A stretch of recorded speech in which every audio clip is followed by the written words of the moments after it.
In this lesson, we'll begin adding color to various parts of our skyscraper.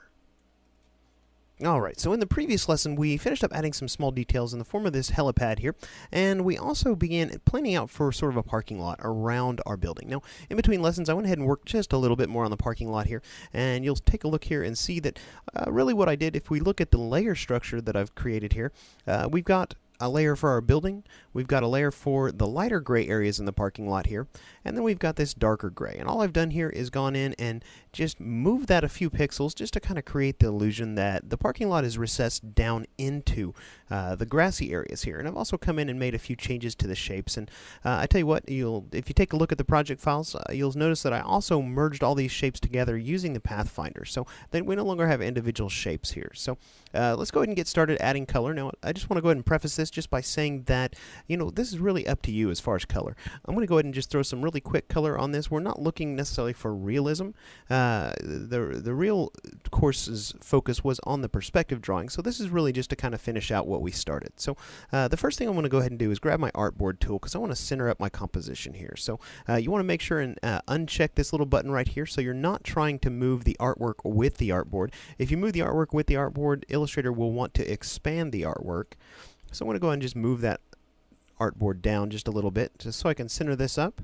We'll go ahead and jump back out by selecting our normal selection tool, and at this point I think we're pretty much safe to go ahead and turn off our perspective grid. So I'll do that with a Control-Shift-I.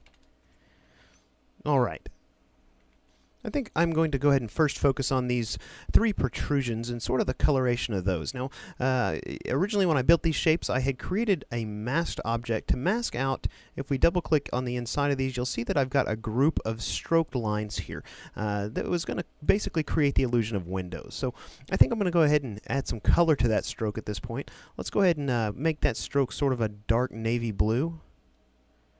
Just set that here in my control panel, maybe a little less of the magenta and a little bit of black in there as well. And let's double click outside of our group here just to see how we did with that. And I'm not real happy with that color.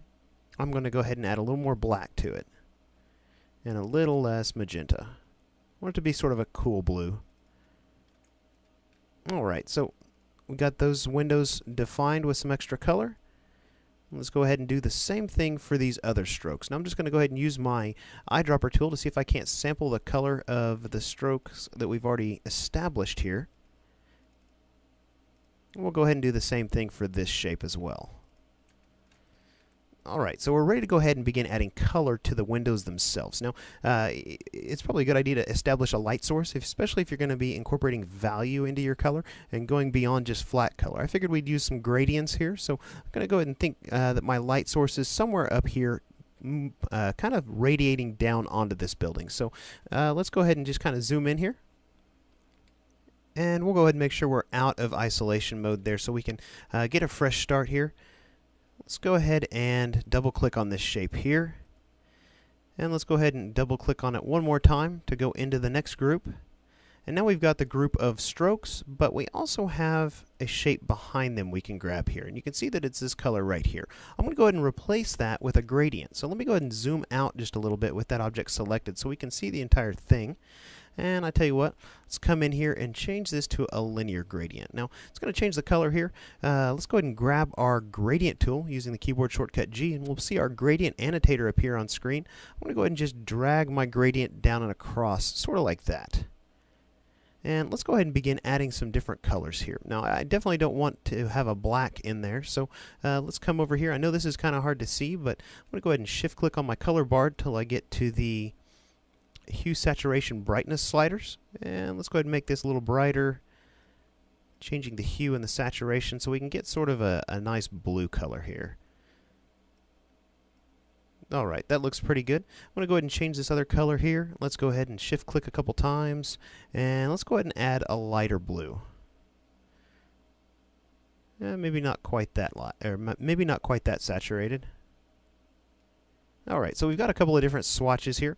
I'm going to come in and make some copies of this just so we can sort of create the illusion that there's a reflection going on here. So I'm going to hold down Alt and drag that color stop.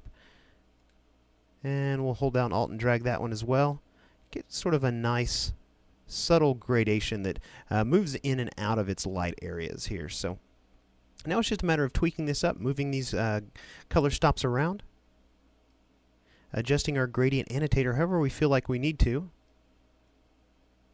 and maybe even changing the colors by double-clicking on the color stop. So let's go ahead and saturate this one a little bit more, maybe even add just a hair of black, make it a little more subtle.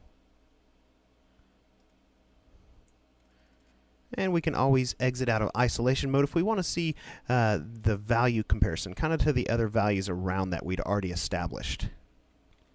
So, you know, in looking at this, I think my blue is just a little bit too light up here, and maybe it needs to be just a hair darker down here. So I'm going to go ahead and jump back in there and make those changes here really fast. Like I said before, this is completely up to you as far as how far you go with the color for this.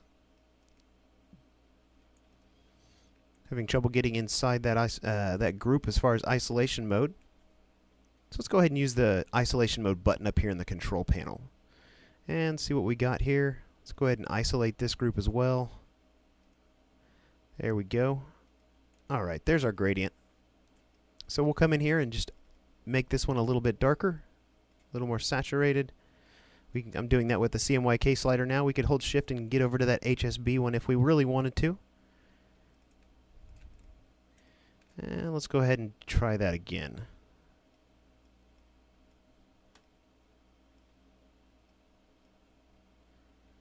Alright, that's looking pretty good. I'll go ahead and darken this one up just a little bit as well.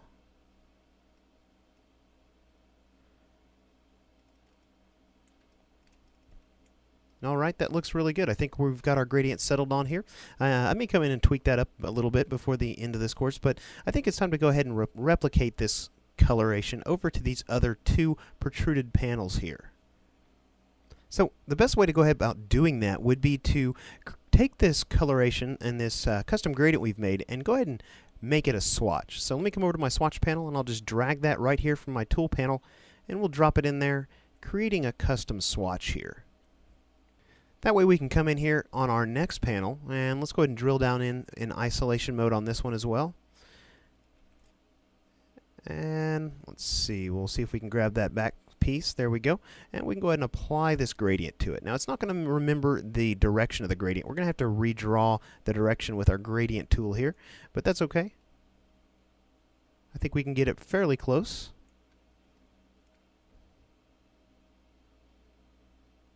Let's go ahead and adjust that just a little bit.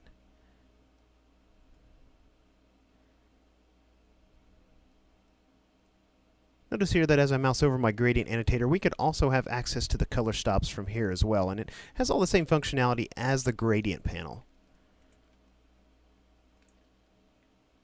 Let's go ahead and undo that. Get back in here, and I want to go ahead and pinch this gradient in just a little bit. Drag this color stop some. Looking at this large dark spot right here, it doesn't seem real consistent with the one next to it, so just pinch this in just a little bit here. Exit out of isolation mode, and that looks pretty good. So I want to come in and make the same color change here for this object.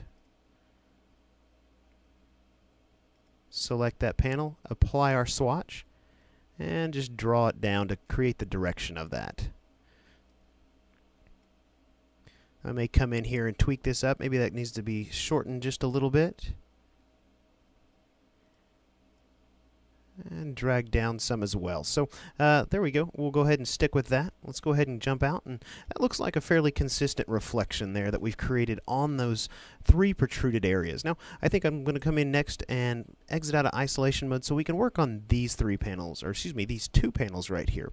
And I think that, you know, probably a gradient here would be suitable as well. So let's go ahead and apply a linear gradient. But we're not going to use the same gradient we just configured. We're going to come in here and tweak that up a bit. Let's only give it 2 color stops. We'll drag 2 of those away. And let's go ahead and redraw that. We're going to draw that at a down angle, straight down. And you know, that's not really dark enough with those 2 colors, so we'll come in here and change the color of these just a little bit. Let's go ahead and darken this up pretty good. Add a little bit of red in there, quite a bit of black. And that one's pretty good. We'll come in here and change the color of this one next. A little bit of more cyan, a little bit more magenta, quite a bit more black. And actually, we probably went a little too dark with this one, so we'll come up just a little bit here. Switching back to our gradient tool by hitting G, and maybe we could actually come in and shorten these up some as well. So let me just drag these down some.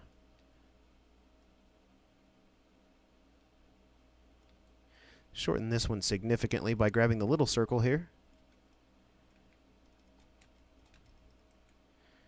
Alright, and that looks pretty good. Notice how I zoomed out just to kind of get a good overall image in my mind of what we're doing. I don't stay zoomed in that close for too long. You'll lose track of what the overall project looks like. So in this lesson, we've began adding some color to our building.